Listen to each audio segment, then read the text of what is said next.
Let me say something that's probably going to make finance YouTubers pissed off real quick. If you start investing in 2026 before you fix this one thing, you're not investing. You're donating money to Wall Street with extra steps.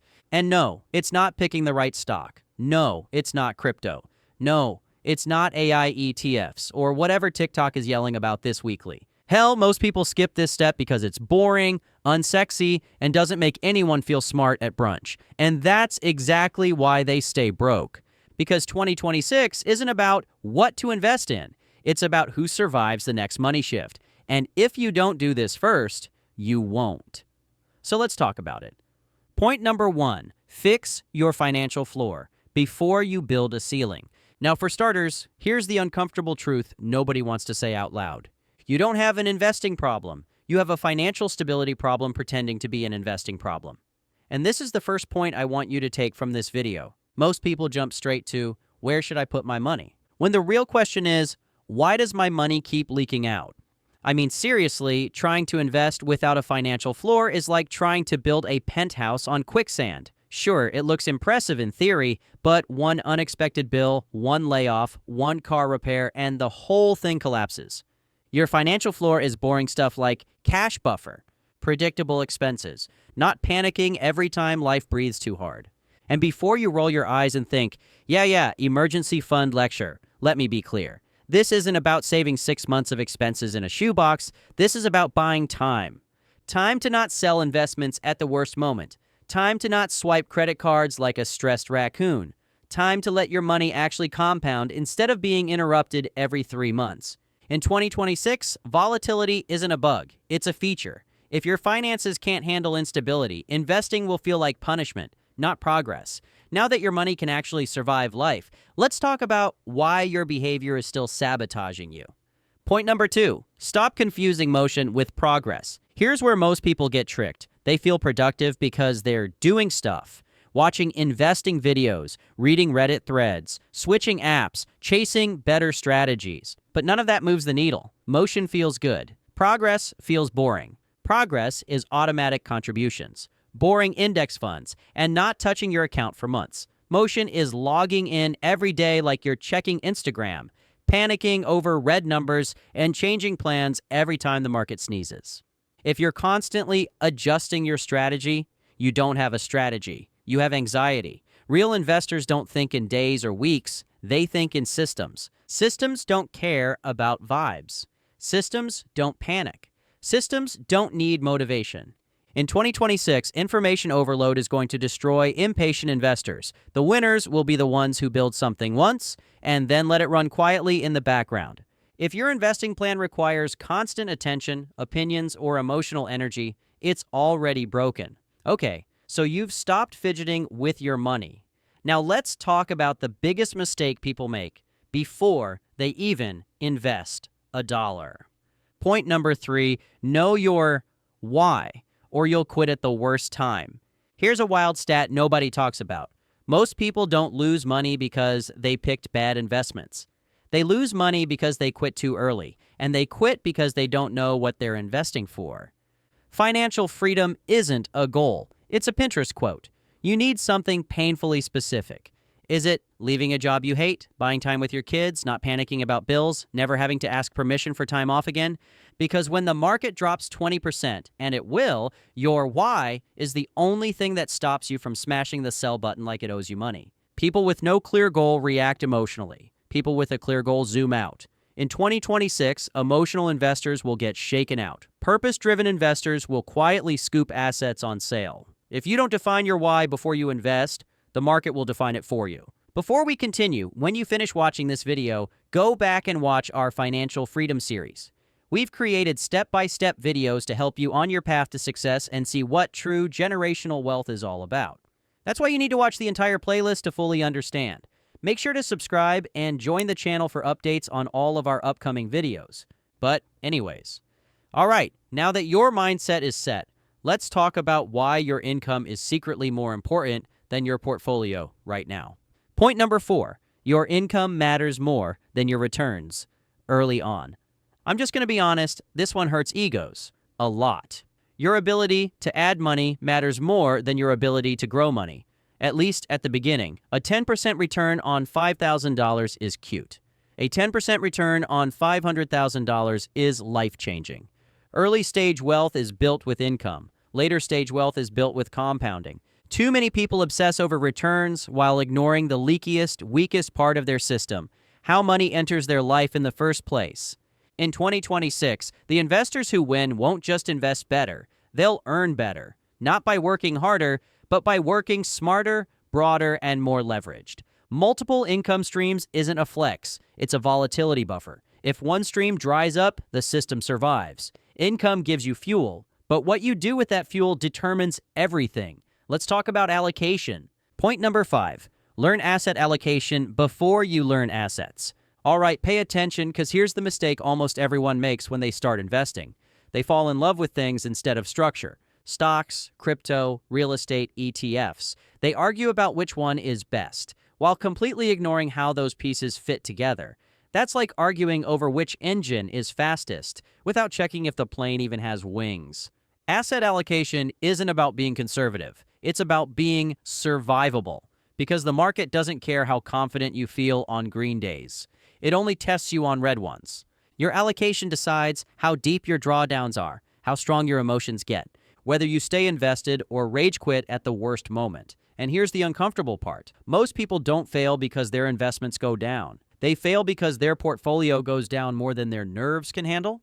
That's why two people can own good assets and have completely different outcomes. One panics, one waits. Same market, different allocation. In 2026, risk isn't just volatility, it's misalignment. If your portfolio is built for someone braver, richer, or more patient than you actually are, it will break you. Allocation forces you to answer the real questions. How much loss can I stomach without touching the account? How much uncertainty can I live with? How long can I realistically wait? This isn't about being timid, it's about being honest. Because the best portfolio isn't the one that performs the best on paper. It's the one you don't sabotage. Get allocation right, and assets become almost secondary. Get it wrong, and no asset in the world will save you. Now that your risk matches your reality, let's talk about the one thing that quietly matters more than returns, but nobody plans for until it hurts: taxes. Point number 6, taxes will matter more than returns. Here's a truth that sounds boring, but quietly decides who actually keeps their money.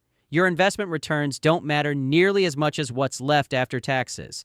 And most people don't realize this until they're already winning, which is the worst possible time to learn it. People obsess over getting an extra 1 to 2% in returns, then casually lose 20 to 40% of their gains because they didn't think about taxes before investing. That's like running a marathon, then voluntarily stopping 5 feet before the finish line. In 2026, this problem gets worse, not better. Why? Because governments don't tax effort. They tax outcomes, income, gains, withdrawals. If you don't understand when money gets taxed, how it gets taxed, and at what rate, you're not investing. You're guessing with penalties attached. Here's the key mindset shift.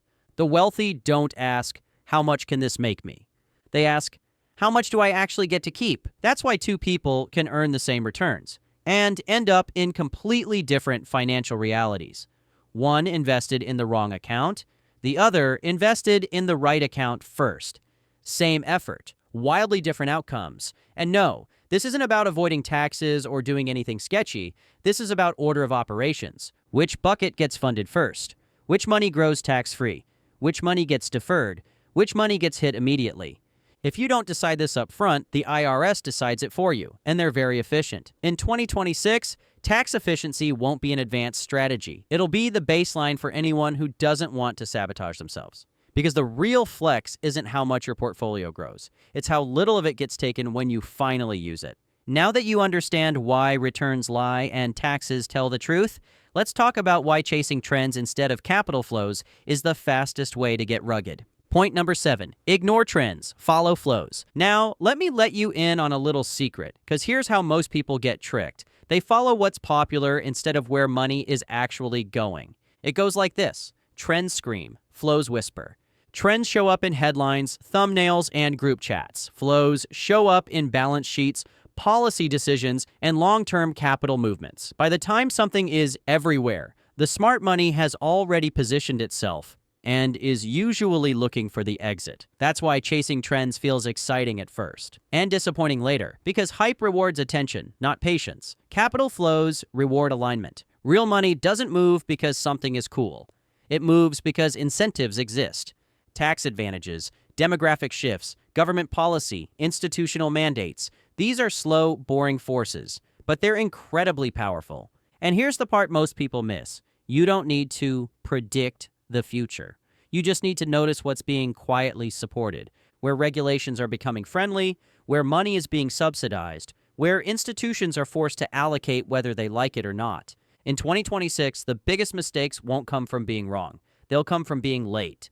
Late to the party that already ended. Late to assets that already ran. Late because you followed excitement instead of incentives. Smart investors don't chase what's trending. They position where capital has no choice but to go. If you ever find yourself asking, everyone's talking about this, should I get in? That's usually your cue to step back, not lean in. Because real opportunities don't need your attention. They just need your patience. Now that you know how to avoid chasing noise, let's talk about how to build a system so solid that trends don't even matter anymore. Point number 8, build a boring system and let it run. Autopilot over willpower. Let's be honest for a second. Most people don't fail at investing because they're dumb. They fail because they're human. They forget. They hesitate. They wait for the right time. They promise themselves they'll invest next month, and next month becomes next year. That's why automation isn't just convenient, it's protective. A boring system removes you from the equation. No mood, no vibes, no second guessing. Money goes in whether the market is red, green, or screaming in all caps on Twitter. Think of it like brushing your teeth. You don't wake up and say, do I feel like preventing cavities today? No, you just do it. Your investing should feel the same way. Dull, automatic, and completely detached from emotion. In 2026, the people who win won't be the ones who time it right. They'll be the ones who never stopped. Every crash will look like a clearance sale. Every rally will just be another Tuesday. Because when your system is boring, the results get exciting. Now that your money is running without your permission, let's talk about the silent killer that wipes people out even when they do everything right. Point number 9, liquidity is not the same as safety, and confusing them is expensive. Now I gotta tell you, a trap almost everyone falls into. They keep tons of money sitting in cash and tell themselves, at least it's safe. No, it's liquid, not safe. Liquidity just means you can access it quickly. Safety means it keeps its purchasing power. Those are not the same thing. Cash feels comforting because it doesn't move. But in an inflationary environment, money that doesn't move is actually moving backwards. Slowly, quietly, invisibly. You don't feel it day to day, you feel it 5 years later when everything costs more and your safe money buys less. In 2026, this distinction matters more than ever. You need enough liquidity to handle life, enough invested assets to handle time. Too much liquidity, you decay. Too little liquidity, you panic and sell. The goal isn't extremes, it's balance. Smart investors don't hoard cash. They assign jobs to money. This portion handles emergencies. This portion compounds. This portion stays boring and invisible. When every dollar has a role, nothing feels random and nothing gets wasted. Okay, now that your money is balanced, let's talk about the biggest psychological mistake that destroys long-term investors right before they win. Point number 10, stop expecting investing to feel good. It's not supposed to. To be honest, in my opinion, this might be the most important point in the entire video. Investing is not supposed to feel exciting. It's not supposed to feel validating. It's not supposed to feel like you're winning all the time. If it does, you're probably gambling. Real investing feels boring, uneventful, occasionally uncomfortable, because progress happens quietly. The worst mistake people make is expecting investing to emotionally reward them now instead of financially rewarding them later. They check accounts daily. They crave green numbers. They get discouraged when nothing happens. But wealth doesn't announce itself. It accumulates silently. Think about planting a tree. The first few years, nothing impressive, no fruit, no shade, just dirt and patience. But the person who keeps watering it while everyone else gives up, they're the only one standing in shade later.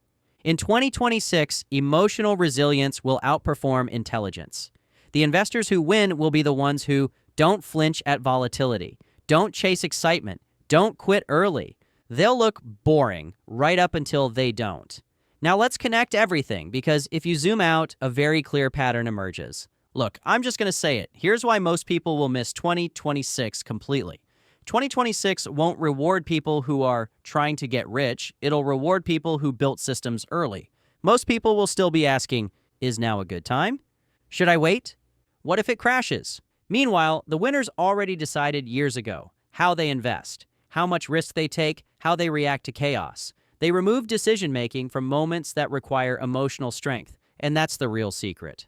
Wealth isn't built by making brilliant decisions under pressure. It's built by making simple decisions in advance, then sticking to them when pressure hits. If you do everything we covered before you invest in 2026, you won't need predictions. You won't need perfect timing. You won't need to be right every time. You'll just need to stay in the game.